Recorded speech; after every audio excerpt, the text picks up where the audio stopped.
Greetings, everyone. I'm Dr. Dave Webb, and welcome to the Homerun Leadership Show. Today's webinar, our webcast, is available on the World Wide Web, and that's enough web puns as we're getting started. So today we have a special guest. I'm really excited about having Luke Derheim on our show. Luke is not only a restaurant owner in the Twin Cities area of Minneapolis and St. Paul, but he's also my nephew, and he's a great base runner. So welcome, Luke. Thanks, Dave. Excited to be here. Yeah, so today we're going to just start by hearing a little bit about your background and experience. And can you tell us some of your success story? Yeah. So we've been in the restaurant industry going on 16 years in the Twin Cities. We run six different restaurants and bars in the Twin Cities under Craft and Crew Hospitality.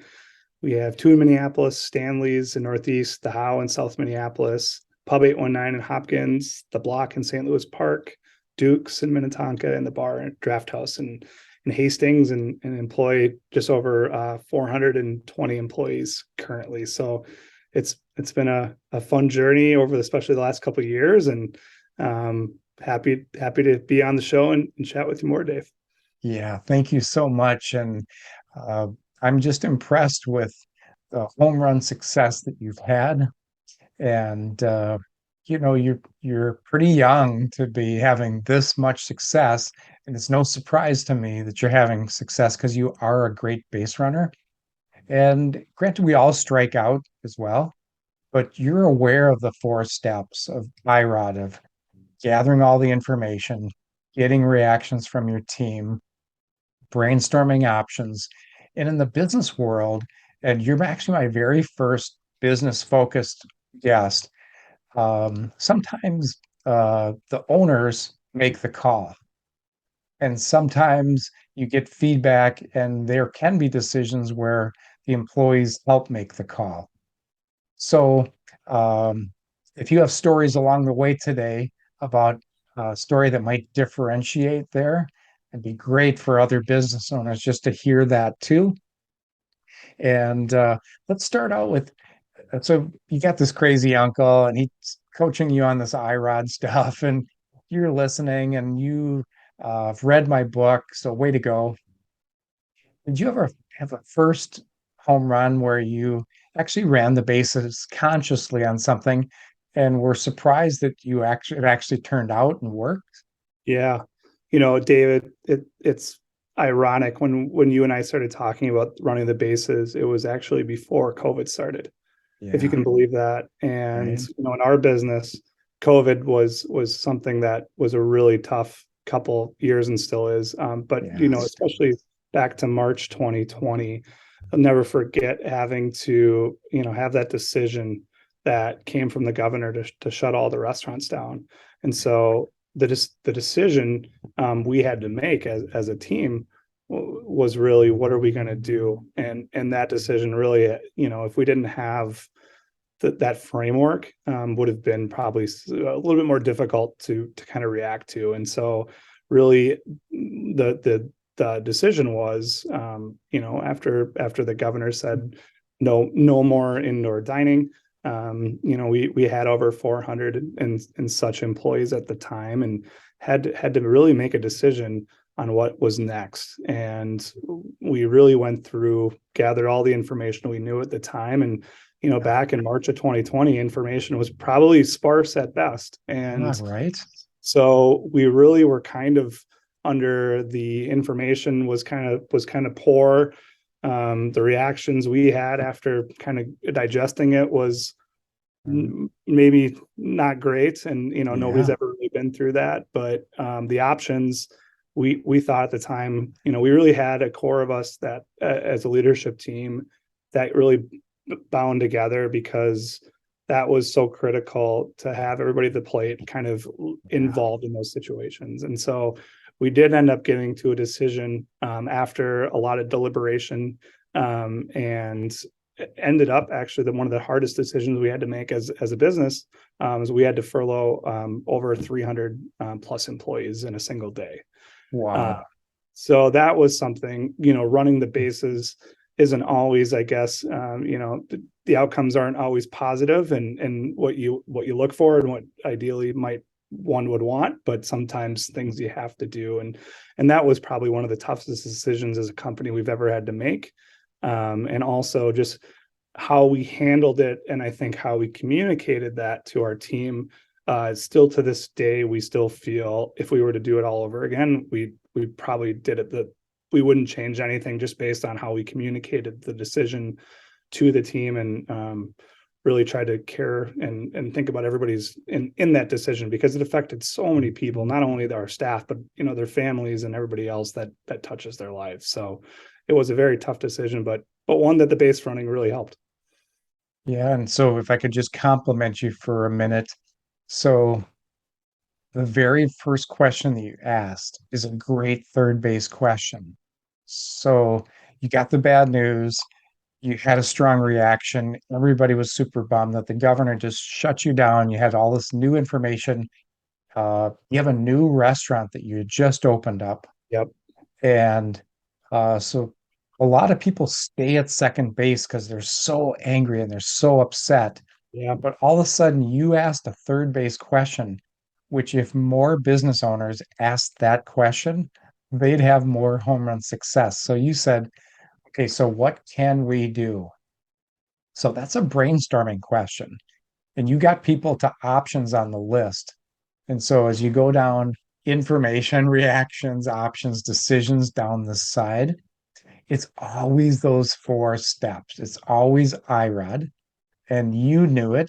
And you went to third base and you said, so what can we do? And your team began to brainstorm. Okay, so what can we do? And then you look at pros and cons. That's how you vet your options. And you came out of the water with a really tough decision, but a great decision that you said, even if we had to do it again, we'd make the same decision. Leaders that skip bases and actually steal bases and don't run good process make decisions quickly and they regret it because they make the wrong quick decision. When you can slow down like you did and be aware of it, you hit more home runs, you build more company and employee trust for all the people that have families out there that need to keep their families functioning too. So, huge home run in the toughest possible scenario. So, way to go. So, you made that decision. The employees were furloughed. Take me a little further into COVID. Yeah. Um, Tell me about any other stories coming through. And there's so many decisions you had to make as a team in a quick order. Take me a little bit further down to a decision that might be uh, not one of your first base running successes, but one of your favorite stories of success. I'd say it was actually the day after COVID. We took that day to really, again, kind of digest what had happened, and thinking, how are we going to react to this from a business standpoint, now that we've, talked to all of their employees and had to reduce headcount, and how are we going to react? And from day one, our team was following the lead that we were not going to stop, and we were not going to stop trying to appease our guests and our crew. And so from day one, we did everything we could to try to get more and more delivery and more to go business. So we were doing just the wildest things and coming up with the wildest ideas that Yeah, so go inevitably. there. Tell us a few of those wild ideas Yes. because I saw you on TV promoting your wild ideas. I thought he has got it going. He's brainstorming, getting creative. Share a couple of those cool Yeah. fun So ideas that brought people in when we couldn't come in the restaurant. exactly. So we created a whole new concept called Biscuits Breakfast Bar, which brought in hundreds and hundreds of people every single week. And we had lines out the door for the first month. That was successful. We did healthcare meal donations where we threw out a goal as a company to do 10,000 donated healthcare meals, which we ended up doing 20,000 healthcare meals during the pandemic. We did pop-up breakfast or pop-up to go for Thanksgiving, for Hanukkah meals, for Christmas meals. And really all of these things that we were doing at the time, our team had the courage to say, let's try something that nobody else is doing. While everybody else was retreating, our team was really the champion of saying, let's try something different. And really what that's taught us over the last 2.5 years was we were really throwing options at the wall to find out more and more ways we could get out there. And really what it's done is really helped us as a company garner way more customers, know us now after the pandemic than they did previous, because we were one of the only options that were doing fun and different things when everybody else was more or less retreating, or just in probably in a paralyzed state, as you brought up. If you're not making those decisions and you're just in paralysis, which I think a lot of businesses were at the time, we just really prided ourselves on coming up with ideas and as a team executing and all agreeing to move forward. And sometimes they work and sometimes they didn't. Uh, there's plenty of them that didn't. And my Yeah. team reminds us of that all the time. But, we had a lot of great successes, but it really was all around pivoting and making sure that we were doing something fun, unique. And today, our takeout business has never been stronger. And just to put it in a business sense, before the pandemic, we were doing about 5% at all of our locations in takeout sales. And after, when the pandemic started, obviously it would have went to 100% because there's no Right. in-house dining. But today it is now accounting for 25 to 30% of our sales. Still to this day, and the stores that were open during COVID, that's the rate. And ones that we've opened up after aren't as high because of that, all of the stuff we did during COVID to really acquire those customers and have them come think of us as the place to go for takeout food. So those, we talk about it all the time with our team, how proud we are of what we've done during the pandemic to pay dividends years and years down the road. Yeah. So how huge of a home run is that? Yeah. So, but the fact that you know how to run the bases well, that you know once you get bad news, and you get to third base, because that shift from second to third, from being frustrated to say, can we brainstorm about this to find a solution? It's going back to that question. So, what can we do? And getting to the board and trying to write down everybody's brainstormed ideas and vetting it with pros and cons. Why shouldn't we do this? Or why could we do this? Or what would possibly be our best idea or ideas moving forward? Is just all the science of four, the core Yeah. leadership science of four. So, can I just remind you of a couple other fun ideas? Yeah. So, I remember so during COVID, one of your brainstorms was, let's close down the parking lot at our place and let's put out this huge tent and let's just make that another extension of our restaurant. Mm-hmm. And you did. So, you couldn't pull into your parking lot, but nobody needed to. Yep. But they could go outside to eat. And then uh, during the pandemic, when other restaurants were starting to say, I think I might want to sell my restaurant, you said we might want to buy a restaurant. Yep. Can you talk about that story?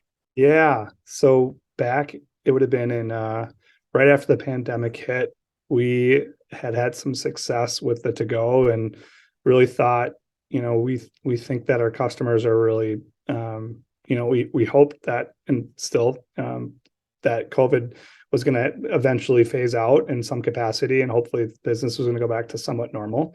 And we thought everybody else was kind of in a position where they were just retreating. And we thought there was a huge opportunity at the time because we thought there was going to be a change in the market.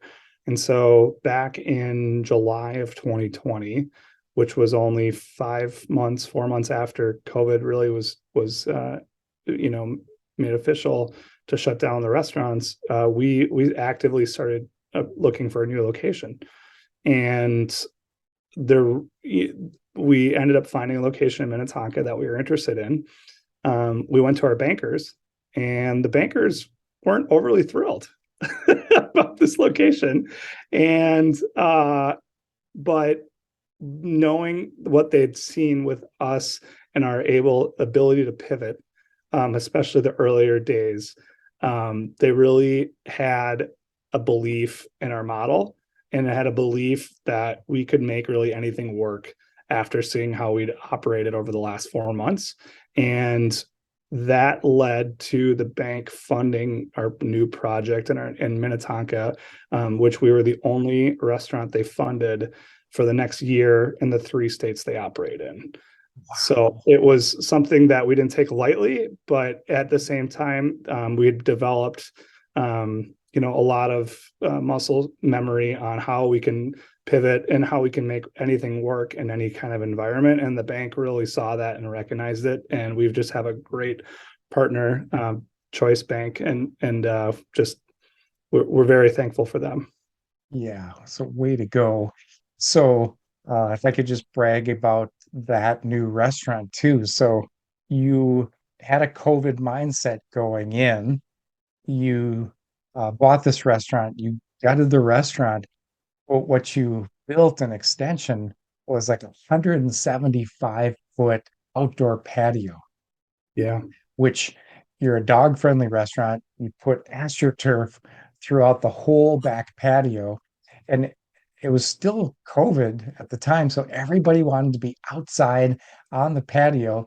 And you brought in these like huge awnings and umbrellas, and now you even have like almost like a three-season porch that I saw at the last time I was at your restaurant. So you've been maximizing that additional space. So it's like you have two restaurants in one. So way to yeah. go.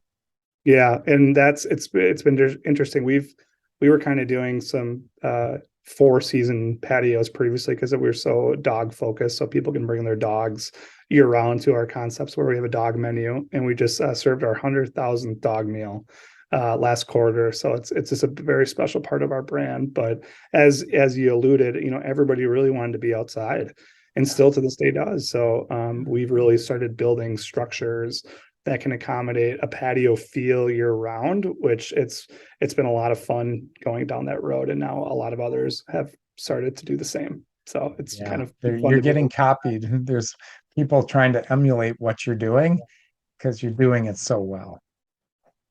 So, home run after home run after home run, when you know how to run the bases, you go great places. And that's usually how I close every show is you can touch all four. And now that you know the science, you can do it more quickly with your team. You can turn better, faster team decisions, which is really the subtitle of my book. And I'm just so proud of you, Luke. And I don't want to keep you any longer because I know you're probably heading off to your next gig. Can you just close with any words of advice or suggestions for people watching today? Yeah, I would say, the bases have really been instrumental in our organization. And from conflict resolution too, I can't stress that enough. And Dave, you've really helped our organization out with that too. And I was just talking with Trish from our organization. I know you've had chance to talk with her before, and we use that all the time. And just having that framework for something when something is there's a conflict, I think is critical in organizations. And we didn't have one for years. And it was no wonder the outcomes were subpar. So I'd say really focusing on having those structure systems are great. And the decisions that you make if you're not running the bases, like you said, you typically regret. And I've made plenty of those in my years, and my team reminds me of those daily. But the best ones typically are the ones when we really sit down and talk it through and make sure that everybody is on board, and make sure all of the reactions have been heard. Because that's the hardest thing to do, I'd say, as a business owner. And because a lot of times you really need to make decisions. So if you can remember to do that, I think you're going to have great success. Yes. So just as we close, the it doesn't matter what your frustration is as a business owner. There are four questions to help you get to third base and get the home run to get out of that jam, to pitch out of the jam. So uh, we're always a phone call away. We're an email away with Home Run Leadership. My email is drdavewebb at homerunleadership.com. We can help you through any team training, any challenge that you're facing. We're happy to do it at the drop of a hat. The website is homerunleadership.com. There's a whole bunch of training information and phone numbers and the like. Luke, thank you so much for being an outstanding guest today.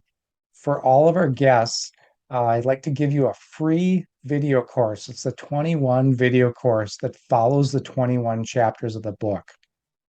So all the pre-recorded lessons, but it's every chapter in a little synopsis on video so that you can listen to on your cell phone or wherever. So stay on after the call and I'll get you the free code for that. And keep hitting home runs each and every day. Thanks, Luke. Thanks, Dave. Really appreciate it, and really hope more can learn from you too. We've had great success with all of your learning and your teaching. So thank you so much for all you do. Call anytime. And like I say, if you want to go great places, keep running the bases. Thanks, everyone.